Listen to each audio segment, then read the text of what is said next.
Hey everybody, this is Jen. Welcome to my channel and welcome to my gardening journey. So we are getting ready to welcome in July, and this week it's going to be really hot here in Michigan. They're talking 100 degrees. We haven't had 100 degrees in a long time, but this whole week is supposed to be really hot. And so I want to make sure that I got a gardening walkthrough done for you guys before the heat really beats the dickens out of my garden. So if you're interested, follow me along right here on Garden Jen's Journey. So here we're looking at my medicinal herb bed that I've slowly been rejuvenating and replacing the plants that used to be here.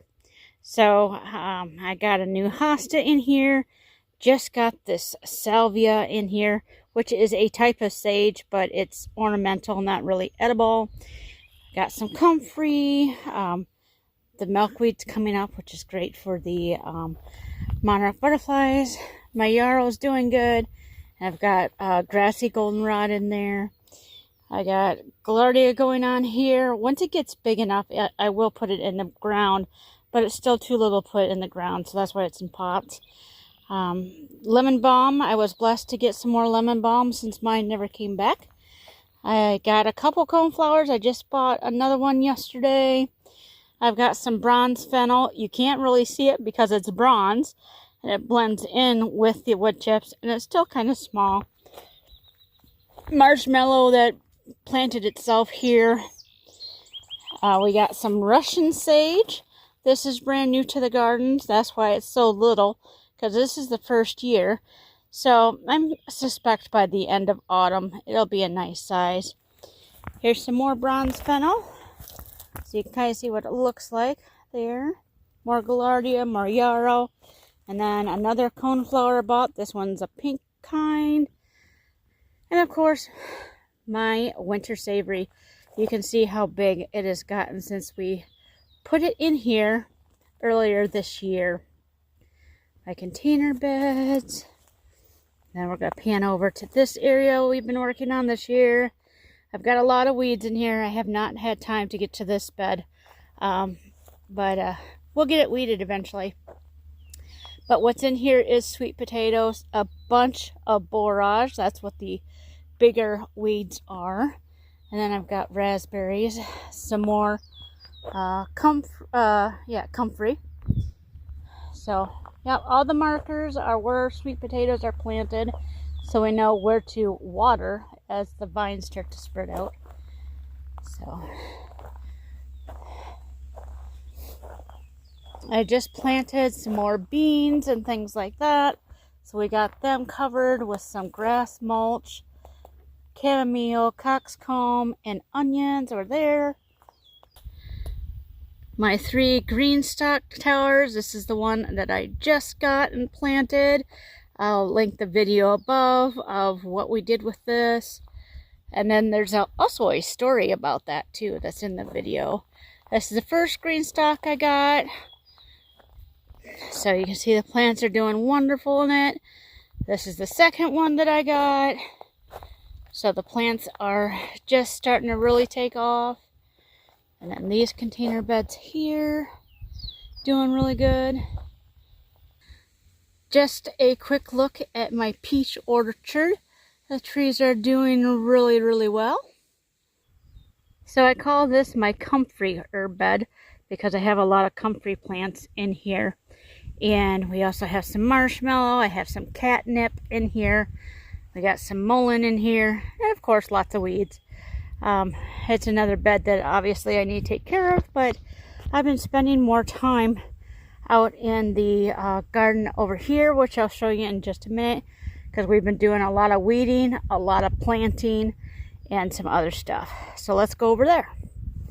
All right, so this is my northeast garden.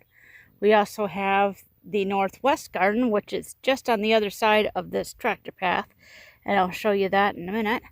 But this is where I've got some tomatoes going on, some cosmos, and I have some lemon bee balm coming up. But it's taking its sweet time. It looks like a lot of weeds right there next to that white board, but it's actually lemon bee balm. It's just for some reason taking forever to come up. But yes, we got lots of tomatoes over here. I have Amish paste tomatoes. I have accordion tomatoes, which look like an accordion. They're kind of scrunchy and they're like a yellow-orange color. It's a slicer tomato. So I've got those going on. These guys, they're taking a bit of time to get going, but they're slowly getting there. So, and of course, bachelor buttons. I try to have flowers growing throughout my garden spaces to bring in the pollinators and beneficial insects. Alright, so over here, these are runner beans on this cattle panel here. Runner beans, and we also have some cucamelon. And then we got green beans here. These are Kentucky Wonder pole beans. And then this is butternut squash. A kind of butternut squash that's supposed to be resistant to the squash vine borer. We shall see. I'm trying to make sure I keep the vines going up and trim anything underneath. This one here is being a naughty little thing. For some reason, it's taking forever to actually grow the vines out so I can train them up. But the other three, they're growing just fine. So I might hit this one tonight with some liquid fertilizer to kind of give it a boost. Because maybe in that spot, for whatever reason, the nutrition is lacking. I don't know. So we'll just take care of that. So these are the apple trees we got this year. They're doing pretty good. These are my Hubbard squash that are supposed to be trap crops for the squash vine borer. And they're just not liking it right here. My husband thinks that the ground is too saturated because we actually do live kind of in a lowland area. Even though this ground is, we're sitting at the same height as the squash over in the garden. But this yellowing is showing that it's overwatered. So it has plenty of fertilizer because I've used the same fertilizer I used everywhere else. But according to my plant app, they have too much water.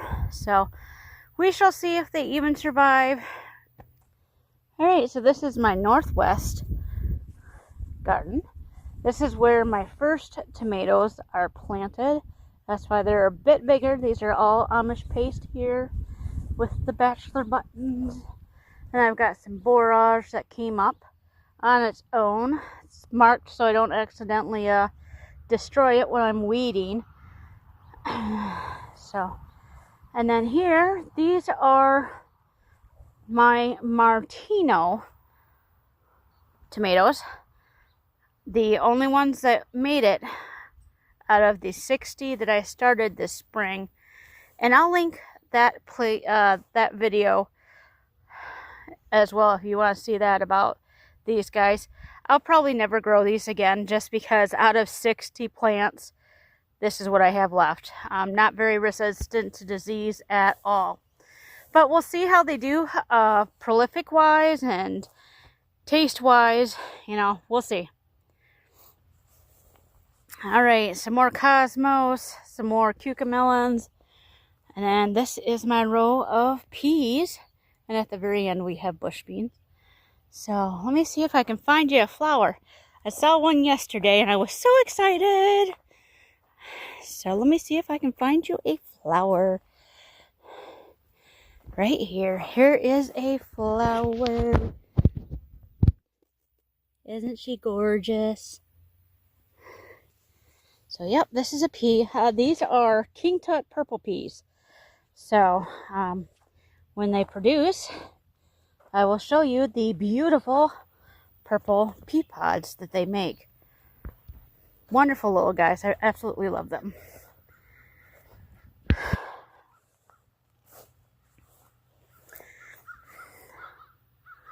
On the back side of my trellis here, We have dill growing. It's still quite small, so it'll grow very, very soon to be really, really tall.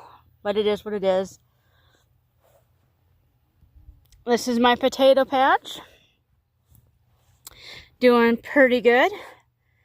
So we have Majesty Purple, we have Russets, and Yukon Golds. This one here is the Yukon Golds. They're the newest. They're about a month behind these guys. So I've been slowly pinching off flowers and stuff. So they're good to go. My garlic, happy. Gonna be ready to harvest them in about a week or two. So I'm definitely going to do a video on these guys. And then, of course, I'll probably do one on the potatoes just to show you guys what our potato harvest looks like this year. And then this is a brand new trellis that we just put up this week because I propagated tomatoes. I did a little short on that, on how easy it is to propagate your own tomatoes from the tomatoes you already have. And so I need a place to put them. So we had this right here because it separates our drainage field from our garden. So we swapped fences. I put the canopy panel here because we needed a rigid fence for that. And then we had a separate roll of sheep fencing just laying around. And so I put that here because what's right here is Tiger Eye beans. They're a pinto bean, and they're marketed as a bush bean, but they're a bush vine bean. What I found is they start out kind of bush, but then they throw up a lot of vines. So we made sure we had a spot for them to grow up. But yeah, I got a lot of tomatoes here, and over here next to this mulch pile, which my husband moved for me, because you can see it was sitting right here. This area here will be where I put some Mad Hatter tomatoes. So I'm growing some tomatoes that'll take me into the fall as an experiment. A couple of people talk about planting determinate tomatoes this time of year. So in the fall, when the other tomatoes are slowing down, you actually have a bumper crop, so to speak. So that's what we're going to plant here, and I will show you that in another video when we get there. So this is what I call my long bed. This goes along the north side of our septic field here, and I have sunflowers and buckwheat and corn. And the thing with the corn is out of over 100 seeds, only 40 plants germinated. So that was kind of sad. So a lot of this space here, as you see that it has the grass on it, I replanted all this empty space with lots of calypso beans. And calypso beans, I'll put a picture in here. Calypso beans are a dry bean, a dry bush bean. So we're going to have lots of calypso beans to harvest. And, you know, it'll put nitrogen back in the ground. Because it's a bush bean, I'll cover this area nicely with foliage. I did do a soil test on this bed here, so we can see why it's struggling so much. But yeah, so that's that one. And let me show you here. Let me see if I can stay out of the sun. Right? Oh, I just scared her away. So one of the things I learned about this Canada thistle, and you hear me talk about it in almost every video I do over here, but Canada thistle, oh, she went and hid. I'll see if I can post a picture of it in the video here. But ladybugs like Canada thistle a lot. I found a lot of ladybugs in this thistle. So yeah, so we got lots of sunflowers growing here. Buckwheat, the buckwheat's starting to flower. Planted more of those sunflowers. We got some mustard going on.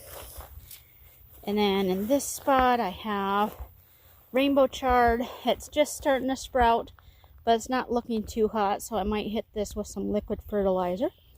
Again, that's why I did a soil test on this bed, to see what's going on with it. Got some bee balm there. All right, so that is the quick walkthrough of my garden spaces at this time in the garden growing season. I hope you enjoyed it. If you did, make sure to give it a thumbs up. And if you want to stay tuned for more gardening adventures, make sure to click the subscribe button down below. Love to have you along. And as always, I hope wherever you are, you're wonderfully blessed. So until next time, bye-bye.